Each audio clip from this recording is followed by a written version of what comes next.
সকল পাপ কাজ থেকে নিজেকে বিরত রাখার উত্তম উপায় রসুলুল্লাহ সাল্লাহ সাল্লাম আমাদের বলে দিয়েছেন।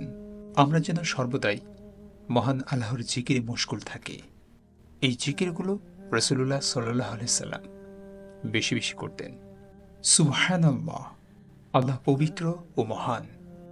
আলহামদুলিল্লাহ, সকল প্রশংসা আল্লাহর জন্যে।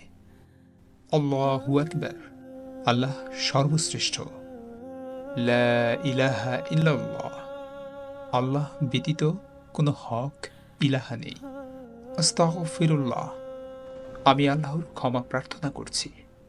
লা হাওলা ওয়ালা কুওয়াতা ইল্লা বিল্লাহ, আল্লাহর সাহায্য ছাড়া পাপ কাজ থেকে দূরে থাকার কোনো উপায় এবং সৎ কাজ করার কোনো শক্তি কারণে।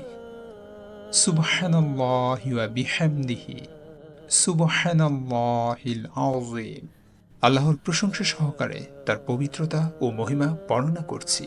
মহান আল্লাহর পবিত্রতা ও মহিমা ঘোষণা করছি।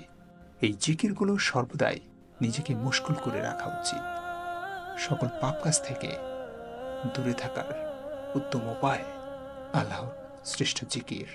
এই রমাদানে আমাদের হোক আল্লাহর শ্রেষ্ঠ জিকিরগুলো বেশি বেশি পাঠ করা। মহান আল্লাহ তাআলা আমাদের সকলকে বেশি বেশি আমল করার তৌফিক দান করুন।